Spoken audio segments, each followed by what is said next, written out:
দর্শক বন্ধু, আজকে একটি গুরুত্বপূর্ণ তথ্য আমি আপনাদের সাথে শেয়ার করব।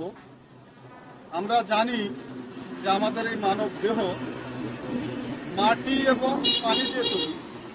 আমাদের মানব দেহ মাটি থেকে তৈরি হয়েছে। বিজ্ঞান গবেষণা করে দেখেছে যে আমাদের এই মানব দেহে প্রায় 60 থেকে 70% হচ্ছে পানি। পানি দিয়ে যে জিনিস তৈরি, তার মানে সেই জিনিস পানি দিয়ে চললেই ভালো। আর আপনারা জানেন যে যখন কিয়ামত সংগঠিত হবে তখন কিন্তু এই পুরো পৃথিবী ধ্বংস হয়ে যাবে এবং এখানে সব কিছু কিন্তু পানি হয়ে যাবে। তখন এই যে বিভিন্ন রকম ধাতু, সোনা, রূপা, কাঠ, মাটি, এগুলো কিছুই থাকবে না, সব কিছু গলে একদম পানি হয়ে যাবে। তো এখানে আমি পানির গুরুত্বটা বুঝতে চাচ্ছি যে আমাদের দেহ যেহেতু পানি দিয়েই তৈরি, পানি দিয়েই চলে, আমাদের দেহের সব রকমের কার্যাবলী সঠিকভাবে সম্পাদনের জন্য সঠিক পরিমাণে আমাদের দেহে পানি দেওয়া দরকার। একটা মেশিন যেমন পানি ছাড়া কিন্তু চলে না, তেল দিলেও পানি দিতে হয়। তো আমরা দৈনিক ঠিক কি পরিমাণ পানি আমাদের শরীরে দিলে শরীরটা ঠিকভাবে চলবে সেই হিসাবটা আজকে আমি আপনাদেরকে জানাবো। আমাদের মোটামুটি একটা রাফ একটা হিসাব আছে, গড়পড়তা একটা হিসাব আছে যে একজন মানুষের দেহের যে ওজন, সেই ওজনকে যদি আমরা 30 দিয়ে ভাগ দিই তাহলে যে সংখ্যাটা পাওয়া যায় সেই সংখ্যাটার সাথে কেজি লাগালেই আমাদের দৈনন্দিন আমাদের দেহের প্রয়োজনীয় পানির পরিমাণ বের হয়ে যাবে। যেমন কোনো মানুষের ওজন যদি 45 কেজি হয় তাহলে 45 ভাগ 30 মানে 1.5 হচ্ছে। তার মানে ওই ব্যক্তির জন্য গড়পড়তায় প্রত্যেক দিন পানির পরিমাণ হচ্ছে 1.5 লিটার বা 6 গ্লাস। একজন মানুষের ওজন যদি 60 কেজি হয় তাহলে তার 60 ভাগ 30 মানে 2, তার মানে সারাদিনে তার 2 কেজি পানির প্রয়োজন, 8 গ্লাস পানির প্রয়োজন। তার ওজন যদি 70 কেজি হয় তার হবে 2.3 লিটার।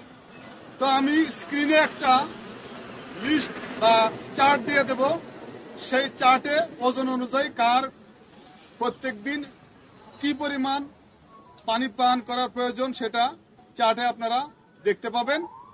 তো এটা হচ্ছে একটা অ্যাভারেজ হিসাব।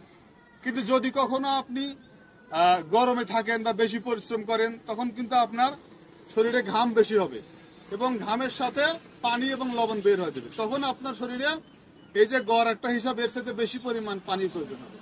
আবার কখনো যদি আপনি অলস জীবনযাপন করেন, সিডেন্টারি ওয়ার্ক করেন, অফিসে বসে কাজ করেন, ঠান্ডার ভিতরে কাজ করেন, তখন কিন্তু আপনার এই হিসাবের সাথে কম পানি প্রয়োজন হবে। তো আপনি কিভাবে বুঝবেন যে আপনি সঠিক পরিমাণে পানি দৈনিক পান করতেছেন? তো পানির সঠিক পরিমাণ আপনি নিজেই বুঝতে পারবেন। আপনি যখন প্রস্রাব করেন তখন আপনি দেখবেন যে প্রস্রাবের রংটা কিরকম।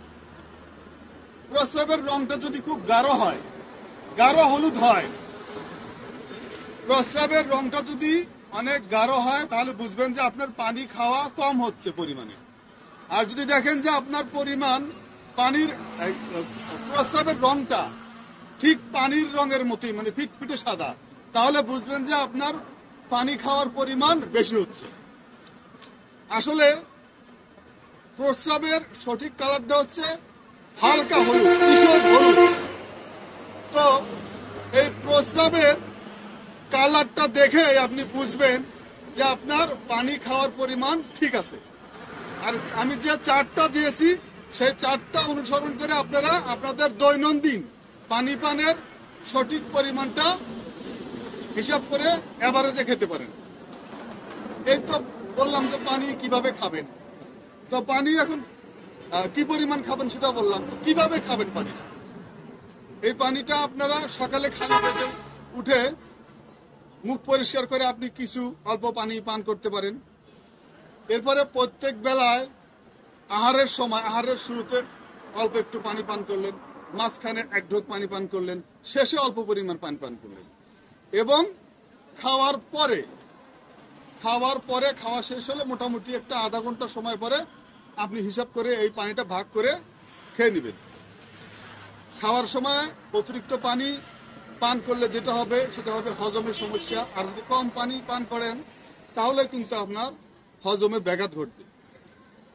তো এই সারাদিনের পানিটা আপনি এভাবে হিসাব করে গড়ে এবং প্রস্রাবের কালার দেখে ঠিকঠাক করে নেবেন। যেহেতু আমি বলেছি পানির খুবই দরকার শরীরে, এই পানি আমাদের শরীরের ইন্টারনাল হোমিওস্ট্যাসিস মানে স্থিত অবস্থা ঠিক করে। সঠিক পরিমাণে পানি খেলে যেমন আপনার শরীর থেকে বিভিন্ন ধরনের বর্জ্য পদার্থ বের হয়ে যাবে, শরীর থেকে টক্সিন বের হয়ে যাবে, এবং এই শুধু পানি সঠিক পরিমাণে খাওয়ার মাধ্যমে আপনি অনেক রোগ থেকে মুক্তি পাবেন। অন্য একটা দিন আমি আপনাদের সাথে আলোচনা করব যে পানি কিভাবে আমাদের শরীরকে অনেক রোগ থেকে মুক্ত রাখে। তো আমি পানি খাওয়ার যে হিসাবটা বললাম এটা হচ্ছে একটা অ্যাভারেজ হিসাব। এখন যদি কোনো মানুষের কিডনি রোগ থাকে বা হার্ট ডিজিজ থাকে তার কিন্তু এই পরিমাণ পানি পান করার দরকার নাই। তিনি একজন চিকিৎসকের কাছে যাবেন এবং চিকিৎসক তাকে তার এই পানির পরিমাণটা কিন্তু হিসাব করে দিয়ে দিবেন। এখন এই যে আমি পানির দৈনন্দিন হিসাবটা বললাম এটা কিন্তু শুধু আপনি যে ফ্রেশ পানি পান করবেন তা না, এর সাথে আপনি যে সলিড খাবার গ্রহণ করেন সেই খাবারের ভিতরে কিন্তু পানি থাকে। এই সমস্ত পানির হিসাব মিলিয়ে কিন্তু এই অঙ্ক দিয়ে আপনার পানির পরিমাণটা দৈনন্দিন বের করতে হবে। তো পানি সম্বন্ধে আরো কথা হবে, পানির প্রয়োজনীয়তা সম্বন্ধে আরো কথা হবে। তো আজকে এখানে শেষ করছি। সবাই ভালো থাকবেন। আল্লাহ হাফেজ।